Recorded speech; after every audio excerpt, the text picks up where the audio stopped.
Assalamualaikum warahmatullahi wabarakatuh. Perkenalkan, nama saya Pandu Satriantama, SST Par MSc, dosen tetap pada program studi Diploma 3 Usaha Perjalanan Wisata FISIP Universitas Jember. Pada kesempatan ini, saya akan menjelaskan deskripsi mata kuliah ekowisata dengan kode SPR 0586 yang saya atur sesuai dengan keahlian saya. Mata kuliah ini diperuntukkan bagi mahasiswa Diploma 3 Usaha Perjalanan Wisata semester 5 dengan pembagian pertemuan sebanyak 16 kali pertemuan dan dibagi ke dalam 14 kali tatap muka dan 2 kali untuk ujian tengah semester dan ujian akhir semester. Mata kuliah ini membahas tentang beberapa aspek. Yang pertama, definisi dan prinsip dasar ekowisata, ruang lingkup dan pengelolaan ekowisata yang spesifik, keterlibatan masyarakat dalam ekowisata, aktivitas ekowisata, interpretasi lingkungan dalam ekowisata, dampak ekologi, sosial budaya dalam ekowisata, dan yang terakhir adalah pengembangan ekowisata berkelanjutan. Sebagai luaran mata kuliah ekowisata ini, diharapkan mahasiswa mampu merumuskan berbagai macam aktivitas ekowisata serta membentuk paket-paket ekowisata dan telah menghasilkan karya buku teks yaitu buku ekowisata pada tahun 2023. Secara kurikuler, mata kuliah ini mendukung capaian pembelajaran lulusan program studi yakni pada CPL 1, CPL 10, dan CPL 12. Capaian pembelajaran mata kuliah atau CPMK yang ditargetkan kepada mahasiswa meliputi CPMK 1, mahasiswa mampu menunjukkan sikap jujur, tanggung jawab, dan disiplin selama proses pembelajaran baik dalam kegiatan tatap muka, praktikum, maupun tugas. Untuk CPMK 2, mahasiswa mampu mengakomodir semua permasalahan dan kebutuhan wisatawan selama berwisata di destinasi ekowisata. Sedangkan CPMK ketiga, mahasiswa mampu menjalankan perjalanan ekowisata yang efektif dan efisien sesuai dengan prinsip pariwisata berkelanjutan. Proses pembelajaran pada mata kuliah ekowisata ini dirancang secara komprehensif dengan mengintegrasikan 4 komponen utama, yaitu penyampaian materi, interaksi dinamis, studi lapangan, dan sistem penilaian. Pendekatan pembelajaran yang digunakan adalah experiential learning dan project-based learning. Untuk materi dan media pembelajaran, mahasiswa memiliki akses penuh terhadap rencana pembelajaran semester atau RPS, dan seluruh materi ajar dapat diunduh melalui platform e-learning Universitas Jember yaitu siakat.unej.ac.id. Untuk meningkatkan pemahaman, sesi presentasi di kelas disajikan secara interaktif dengan dukungan media visual modern seperti video pembelajaran serta aplikasi desain Canva dan Filmora. Sedangkan interaksi dan kolaborasi dalam proses pembelajaran menekankan pada komunikasi 2 arah yang aktif antara dosen dan mahasiswa. Ini diwujudkan melalui berbagai metode seperti diskusi kritis, sesi tanya jawab, kolaborasi dalam tim, serta momen refleksi untuk membangun pemahaman yang mendalam dan mendorong kerjasama. Sedangkan dalam sistem penilaian dirancang untuk mengukur proses dan hasil belajar. Penilaian formatif mencakup tugas terstruktur, kuis, proyek individu maupun kelompok, serta evaluasi sikap dan keterampilan sesuai yang tercantum dalam RPS. Sementara itu, penilaian sumatif dilakukan melalui ujian tengah semester dan ujian akhir semester. Untuk referensi mutakhir, sumber referensi utama meliputi buku teks yang sudah disusun saya bersama tim dosen dan mahasiswa program studi usaha D3 Usaha Perjalanan Wisata, serta didukung oleh jurnal-jurnal ilmiah yang bereputasi. Menggunakan referensi yang memiliki nilai kebaharuan bertujuan agar mahasiswa dapat mengikuti dan memahami tren serta perkembangan terkini dalam bidang ekowisata secara global. Sebagai ilustrasi, berikut adalah cuplikan video proses pembelajaran pada mata kuliah ekowisata untuk pertemuan ke-14. Ada yang nggak ada sekarang? Masih nggak ada ya? Kita hadir ya, alhamdulillah. Mata kuliah apa ini? Ekowisata. Kita sekarang masuk ke dalam pertemuan ke-14. Sudah mendekati akhir ya. Mendekati akhir ya. Ada rencana ya. Nanti 14 kita sudah masuk di 14 ya. Sudah mendekati akhir, berarti kita sudah menjalani ujian akhir semester. Ujian akhir semester ini kita lihat kembali beberapa pertemuan sebelumnya dan kita cek pertemuan ke berapa ini ya, ke-14 gitu ya, 14. Ya, di sini sudah kita akan membahas tentang studi kasus. Studi kasus yang akan kita bahas adalah terkait destinasi wisata yang berbasis ekowisata. Gitu ya. Jadi hari ini kita membaca satu saja bahan, yaitu namanya Taman Nasional Baluran. Ya. Sudah kenal ke sana? Sudah. Di mana Baluran ini? Ini nanti belakang. Nanti kita lihat tentang Baluran. Siapa yang kenal? Banteng. Ada bantengnya, ya. Ada banteng. Ada banteng. Terus apa lagi kita? Rusa. Ada rusa. Ada rusa. Oke, ada rusa. Apa lagi di sana? Banyak ya. Ular pasti ada. Iya. Tapi nggak kelihatan. Ada. Kemudian apa lagi? Gajah ada nggak ya? Ada. Gajah gitu ya. Harimau? Bisa jadi. Ada ya? Ada. Bukan harimau ya. Bukan harimau. Tapi mungkin jadi semacam kecil ya. Kucing mungkin ya? Ada ya? Ada. Yang terkenal adalah banteng gitu ya. Banteng. Apa lagi di sana? Rusa. Kemudian apa lagi? Komodo nggak ada ya? Beda ya. Di situ berarti ada Taman Nasional Komodo. Jadi di sana itu memang terkenal dengan namanya ini. Silakan ya, silakan. Namanya di situ ada terkenal dengan ini. Bantengnya. Di sana kalau masuk di situ pasti ada kelihatan patung atau mungkin apa ya, tanduknya ya di situ ya, banteng ya di situ. Sehingga itu menjadi sebuah ikon dari Taman Nasional Baluran. Nah ini kita sudah melakukan riset ya. Riset apa riset ya? Penelitian ya. Penelitian di sana itu terkait dengan kalau kita pada waktu itu melakukan kajian hanya willingness to pay and enjoy.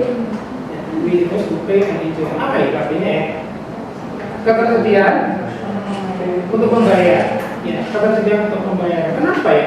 Ini ekowisata ya. Jadi ekowisata kok malah kita disuruh malah membayar gitu ya. Ini Taman Nasional Baluran dan sebenarnya yang menjadi kategori ekowisata dan orang pengunjung sana itu malah disuruh membayar. Nah, ini menjadi penelitian buat kita. Ternyata nanti saja lagi kita temukan itu ya. Dan yang satu lagi enjoyment. Apa enjoyment ini? Menikmati. Berarti harus ada atraksi wisata di sana. Nah ini kan sangat kontradiktif ya antara ekowisata di sisi lain, kemudian di sisi yang lain perlu ada tambahan atraksi. Berarti harus banyak wisatawan, mass tourism, gitu ya. Jadi ini agak berbeda konsepnya karena memang ini adalah tuntutan dari peraturan. Nah, seperti itu ya. Ini nanti kita bahas. Jadi Taman Nasional Baluran ini terkenal dengan namanya Afrika Panjaba. Kenapa sama Afrika Panjaba? Kira-kira ya? Karena ompanya sama kayak di Amerika. kayak Afrika ya. Oke, kayak Afrika. Jadi memang di sini ada tandusnya ya. Tapi di situ ada spot khusus yang memang ada hutan hijaunya. Pernah ke sana ya? Nah ya, ada spot sebelum masuk ke dalam Taman Nasional Baluran itu ada spot hutan yang hijau. Apa namanya? Evergreen Forest. Jadi yang tidak pernah apa ya, terus hijau terus hujan kedua hutan itu tidak pernah kering gitu ya. Tapi di sisi lain kekeringan. Jadi itu memang ada berbeda floranya gitu ya. Ya ini terkenal dengan Afrikanya, ya terkenal dengan kondisi sama dengan Afrika. Ini pantainya, ini pantai yang memang dikunjungi oleh banyak wisatawan. Nah ini memang agak kompleks, itu kembali nanti saya katakan bahwa ekowisata itu harusnya melakukan high quality wisata turis gitu ya. Tapi di sisi lain kita harus banyak mendatangkan wisatawan. Untuk apa sih sebenarnya? Kira-kira ya, mendatangkan banyak wisatawan datang ke Taman Nasional Baluran itu apa? Kira-kira datang ke suatu taman nasional apa? Kira-kira apa? Wisatawan? Research. Edukasi, oke. Research, oke. Terus Wisatawan juga ya? Pasti ya, wisatawan gitu ya. Gitu ya. Mungkin lagi? Berarti apa? Tujuan untuk menarik banyak wisatawan datang itu adalah income pendapatan. Ya, selain riset tadi, edukasi tentunya karena tergantung dari sumber wisatawan apakah edukator, masyarakat, atau mungkin keluarga, atau mungkin sekolah itu banyak datang ke situ. Dan tujuannya adalah untuk mencatat pendapatan, meningkatkan pendapatan. Ini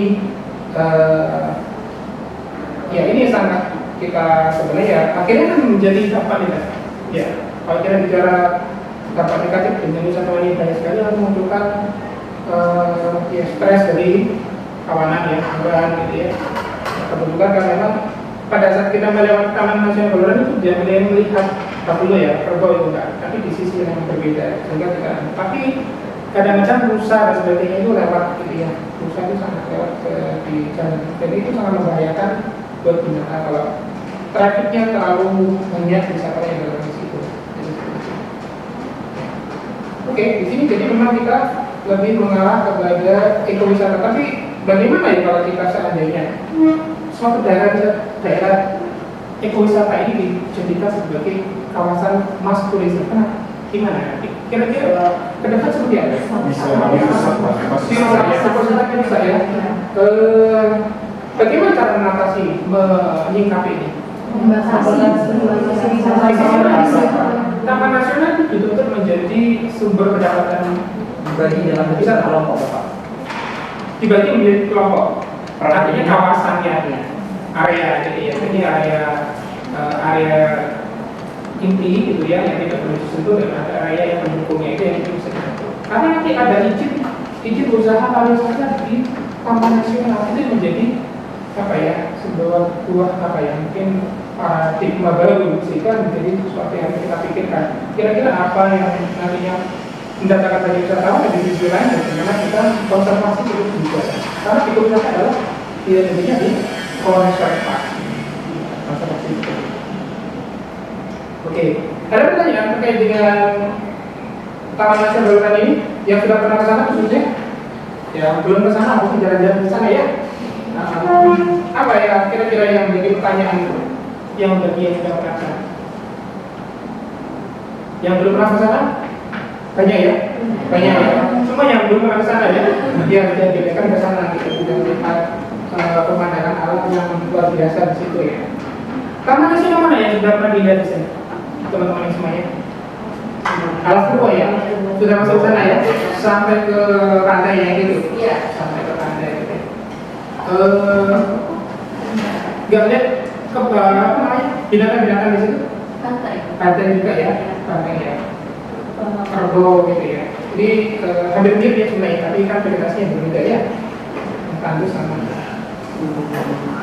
Oke. Jadi kajian yang terkait dengan willingness to pay, bagaimana keinginan untuk membayar, ini memang ada sedikit gambaran seperti saya sampaikan. Ini masih konseptual ya.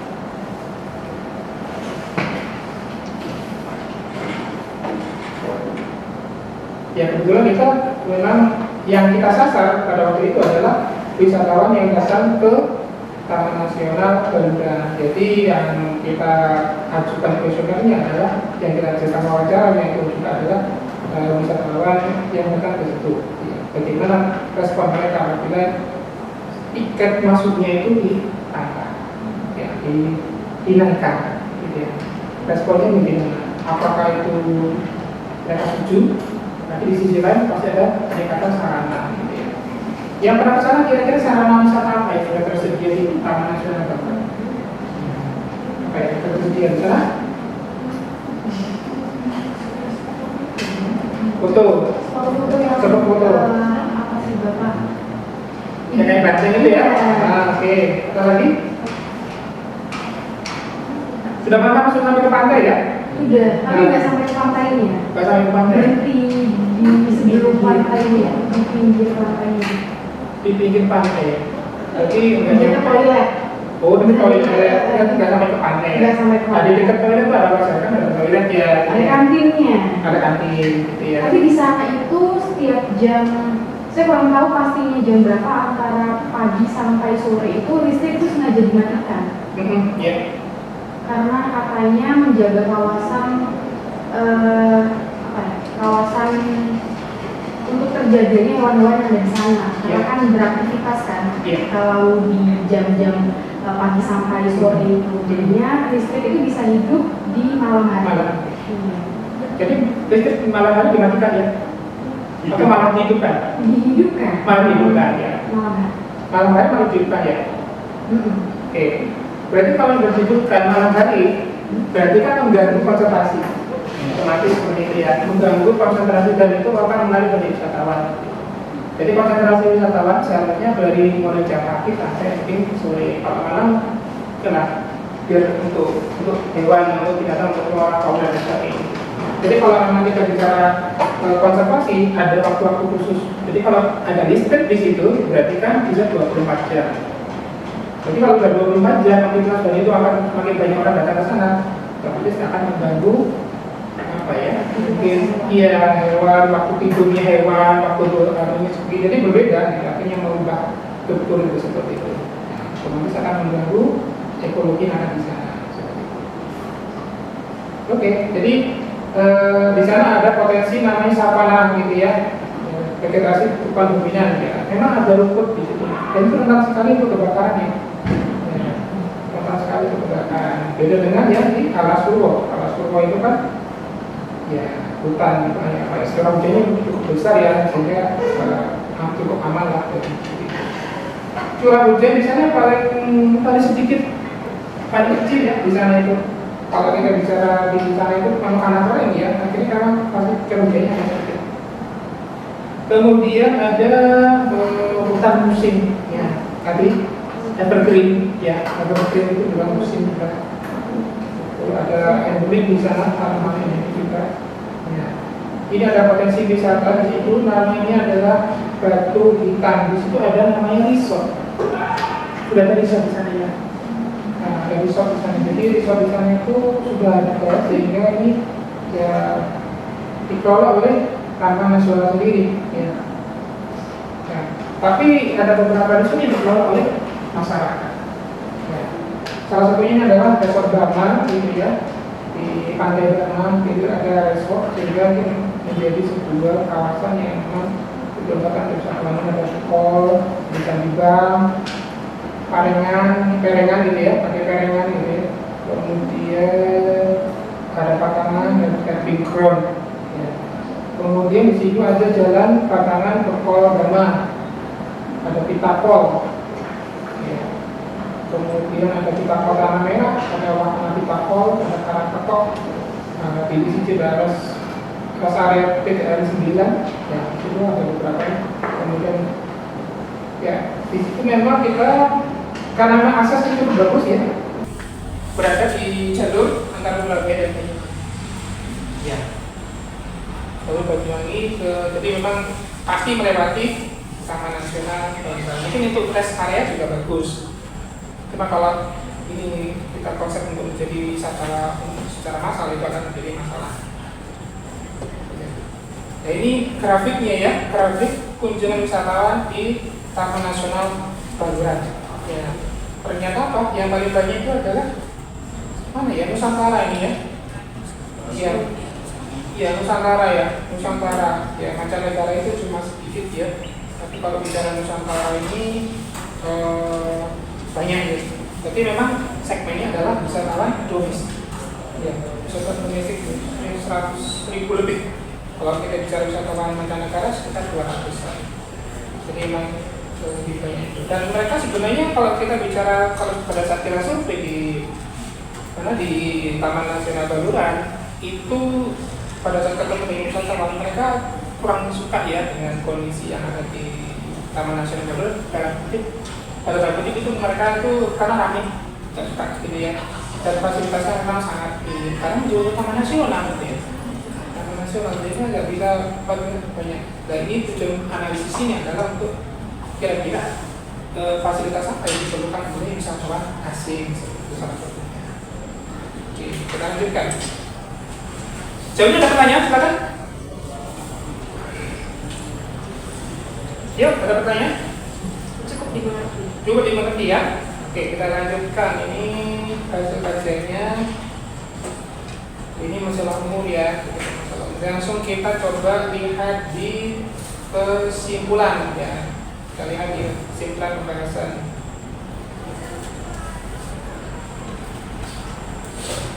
Ini sudah dihitung kita ya, jumlah nilai-nilai apa namanya PTP ya, PTP-nya sudah kita bisa hitung di sini ya. Ini hitungan-hitungannya ya.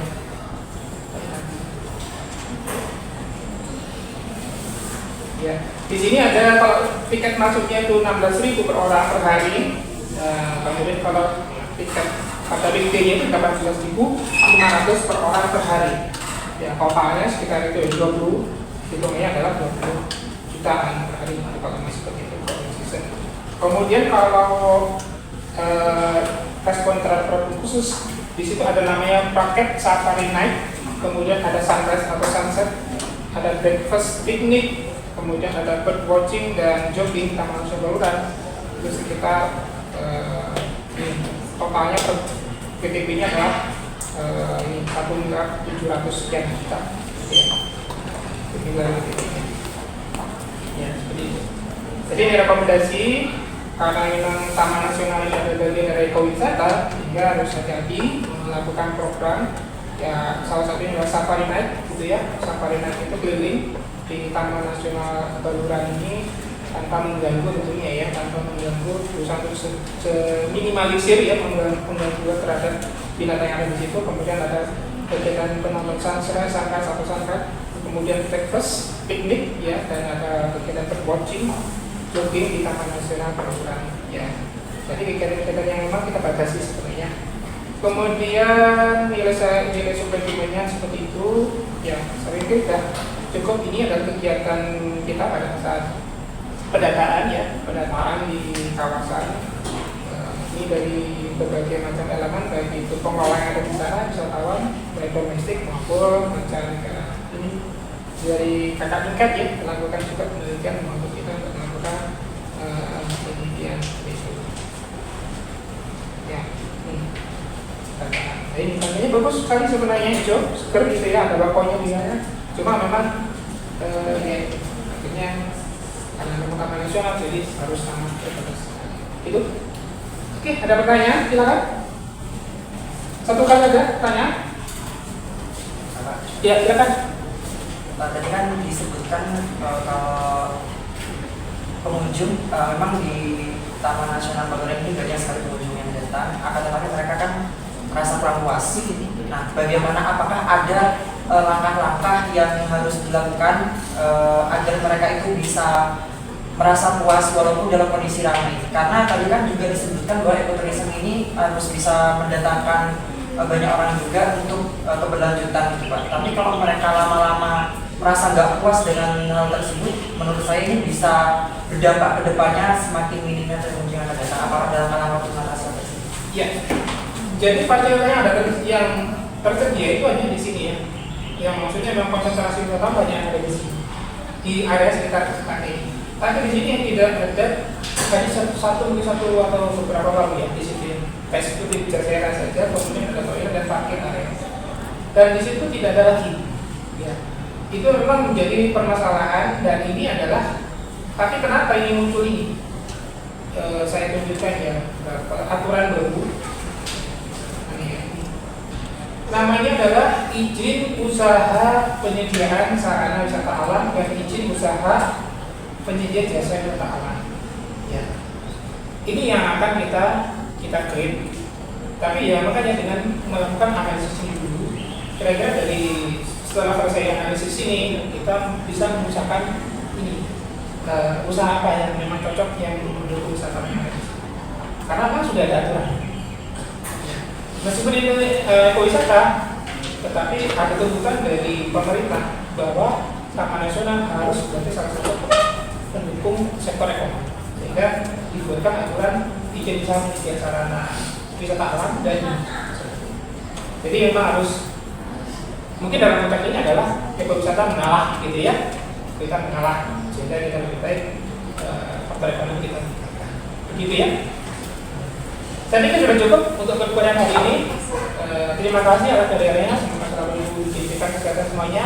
Semoga selalu diberikan kelancaran dan studinya dan sebagainya. Terima kasih. Saya akhiri. Wassalamualaikum warahmatullahi wabarakatuh. Waalaikumsalam warahmatullahi wabarakatuh.